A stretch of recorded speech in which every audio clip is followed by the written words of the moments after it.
Hi, hello, and welcome again, everybody, to the fourth and final episode of A Fisherman's Tale. Special shout out to Mr. Jonathan Green, my patron in Patreon, and Miss Kasha Hall, who actually got me into writing about mermaids in the first place. This is the last A Fisherman's Tale episode, but it won't be the last story vlog that I'll be making for this channel. I will be making more real soon, so stay tuned on my channel, Natural Juan. Now, with all that out of the way, it's time to join Katya and Valerio in a final voyage. "Are you a mermaid?" I asked the tall foreign woman, and Katya only looked up at me with a curious smile, revealing to me that her teeth had changed again to that of a shark's.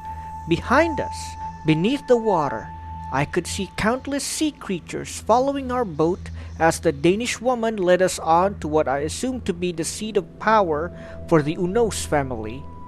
I mean, Katya had to be something like them, I thought, given what she could turn into and do. "Half," was all she said, continuing to smile, and that's all she said on the topic. Then I asked her about the Unos family, and of this she was more talkative. She told me that she didn't really know who they were, but they were the chosen servants of a being called the Dark Flame, or the Cold Fire. She told me that the torches they carried with them held a piece of the god they worshipped, and that is why it had such a hypnotic power over those who saw it. Katya would go on to tell me that the Dark Flame, which I believe you call AAT8, whatever that means, is a sworn enemy of the Mer people, and they seek to extinguish it wherever they found it. What made things worse, however, was that the Unos family have worshipped and sacrificed so much to it that it now had a tangible hold among our islands. I didn't understand this at first, but then I remembered what happened to my son, and what had happened when I looked into the fire. I remembered too how there were people who were hypnotized by the flame, and how helpless they were when it held their gazes. It seemed to burn the mind with unnatural sounds and images that were disturbing and, dare I say it, unholy. When I asked what it was we were going to do, her answer was both simple and something I expected. We were going to end the influence of the Dark Flame on our islands. She also told me, though I didn't want to hope for anything by that point, that my daughter could have still been alive. She said that the followers of the Cold Fire prefer to make sacrifices on a yearly basis, although they like to keep a lot of them. This was likely the reason why they kidnapped so many children from the beaches. It is from worship that the Dark Flame gains strength, especially from people's willingness to sacrifice precious things to it. And when I mean precious, I don't just mean material things like jewelry or wealth, but that of loved ones. Cultists of the fire, like the Unos family, sacrificed children, symbols of humanity's future, as Katya would say, to their terrible deity on a seasonal basis. Somewhere ahead of us, Katya said we would find an altar that had been built by the Unoses. I didn't know what to make of that, but perhaps this is where we could finally end it all. Perhaps we would find all the missing children, including my daughter. After what felt like an hour of cruising in the early morning, I caught sight of a monstrous structure somewhere ahead of us. From afar, it looked like one of those oil rigs that I sometimes see in newspapers or TVs.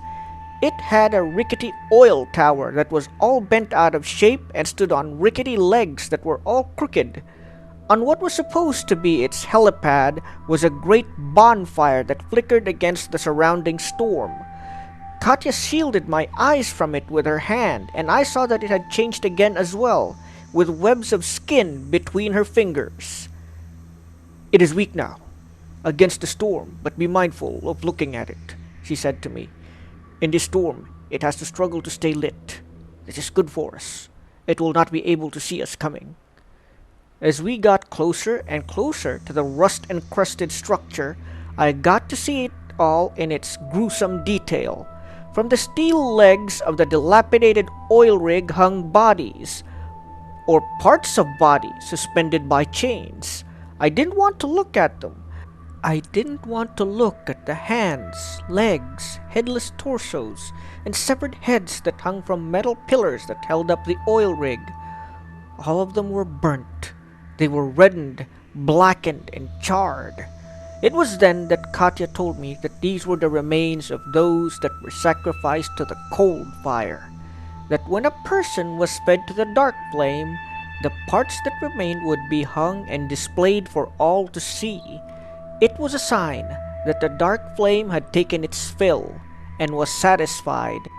As we approached, Katya told us to extinguish any lights we had and to refrain from making too much noise. Although the storm would mask our approach, it was still not a good idea to tempt fate after all. In the darkness before dawn, our boats crept up toward the oil rig that had become a sacrificial altar to the cold fire. Upon reaching a pillar, Katya began climbing the structure. Some of the other men started disembarking from their boats, carrying weapons like machetes and knives. They intended to follow her as she made her way up the oil rig. However, Katya shouted for them to stop immediately, surprising them. She said that the only reason she brought them, all of us actually, along was because she needed people with boats to carry the children who might be held captive by the cultists. She said that these cultists were extremely dangerous and would not only kill any of the other fishermen with us without remorse, they might also sacrifice members of their family, abducting them from their very homes. I somewhat believed this, since the Unos family was known for having associates everywhere, not just in the Philippines, but throughout the world. Still, there were some who insisted on following Katya up the oil rig, and they included me, Old Man Abraham, and two others who said that their children were also taken by the Unos family. Katya seemed to want to protest at first, but then she said that if we wanted to come along, we would have to keep up with her and keep quiet. She then told me, without the others hearing, but she didn't want an argument to take up any more of our time, as it was clear that we were quickly running out of it. And so up we went into the vast structure above, and I came to deeply regret going up with them, although, all things considered, part of me is also glad I went with them. We emerged within a warehouse which was thankfully deserted. Wooden crates, oil drums, and other debris littered the interior of the building. We moved as quietly as we could, and, through a broken window, saw a commotion that was going on outside. It seemed that the cultists were arguing about something. I couldn't hear them, and neither could the others. The other two men who were with us could only look out and stare. However, Katya could and told us what was happening. The cold fire on the helipad was dying because of the storm. The wind and rain were simply too strong, and to give it strength, they would have to make sacrifices to it. This awakened a sense of hope in me with the other two men. This meant that our children were probably still alive. What was happening was that they couldn't agree on whether they should sacrifice more to it since it was clearly dying. Before any of us could say anything, Katya was gone. The moment we looked out again through the window at the cultists, she was there. The arguing cultists only had a moment to be stunned by the sight of an intruder before Katya moved again, as quick as a darting fish. The knife she had with her made quick work of both cultists, spilling their blood and entrails onto the deck of the oil rig, one dying from a gash in his throat, while the other keeled over from being disemboweled.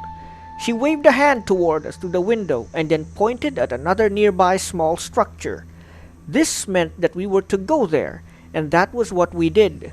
Inside that building, we found more crates, drums, and other useless junk, but it was devoid of people, and that was all that mattered. Katya told us that soon she would have the children freed, but would need our help in getting them to the boat somehow. Somewhere around us was a large compound which we assumed was where majority of the cultists were, and she told us that they would be in there. She then told us not to follow her, and to only wait for her. One of the other men with us tried to protest, but the Undine would have none of it. She went inside the building, and, after a few moments, there were loud noises, sounds of gunfire, and then screaming. Then, somewhere nearer to us, we heard loud cries and saw that some of the cultists had exited the building. However, now they were pointing at us and shouting and pointing automatic weapons in our general direction.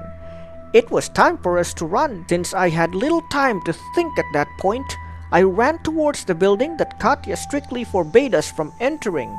It was all I could think of in those moments, and the Undine herself saw it fit not to berate me about it later.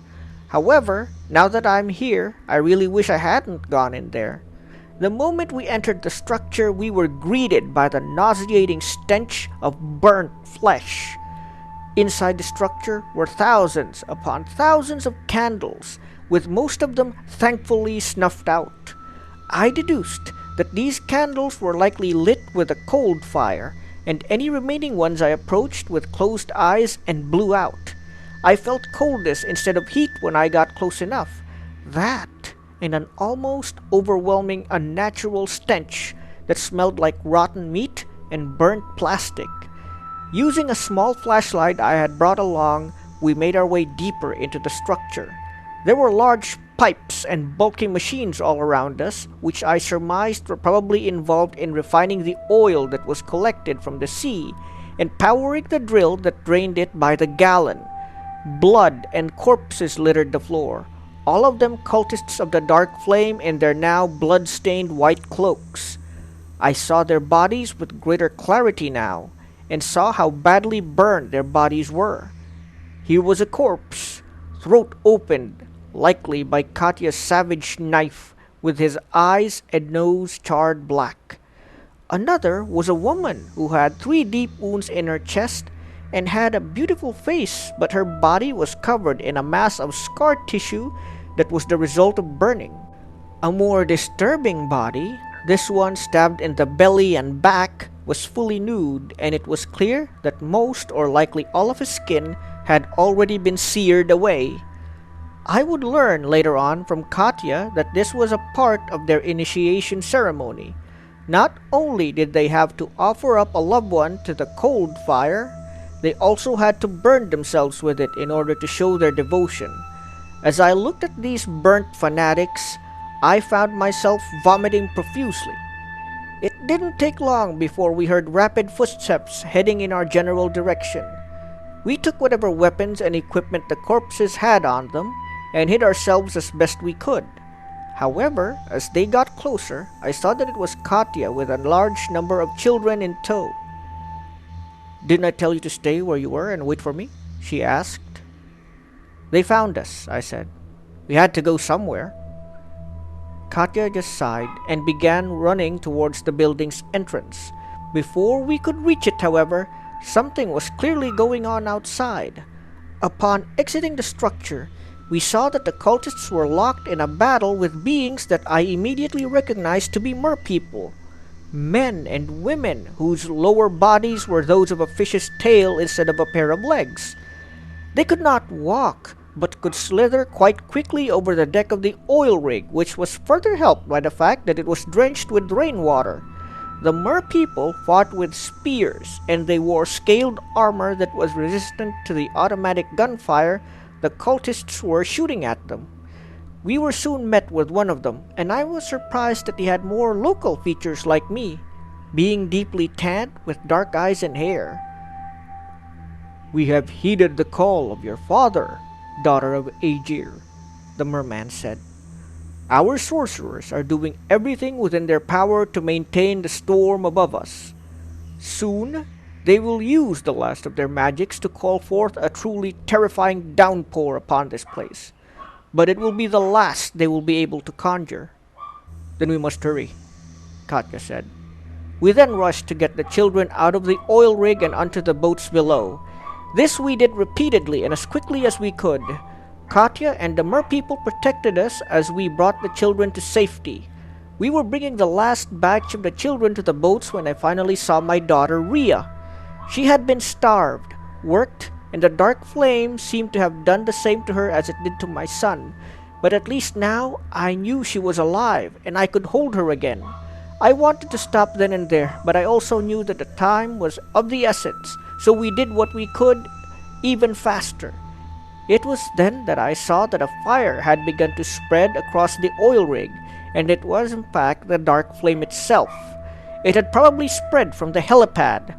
That said, it also appeared to be guttering, possibly being extinguished by the rain that had only gotten stronger. "We must tend the flame!" shouted one cultist. "We must make sacrifice!" And in a horrifying display, I found myself haunted by, to this day, the cultists all sacrificed themselves to the flickering dark flame. I watched in horror as their bodies burned with the colorful light of the cold fire. Even as their flesh charred in the unholy conflagration, they neither screamed nor hesitated. They simply let their god consume them without regard for themselves. Skin darkened and faces melted. The stench of burning bodies filled the air, and while none of the cultists screamed, the sound of fire consuming them formed an almost rhythmic sound. And all the while, the cold fire endured. It had taken me by then, filling my mind with the images that almost came upon me when I first saw the dark flame on that boat not long ago. It showed me images and told me things that only I could know, and that I had failed everyone that I loved. It showed me that it had already consumed the soul of my daughter, and that all was lost. Then Katya surprised me, bringing me out of my trance. "You have your daughter now," she said. "What are you waiting for?"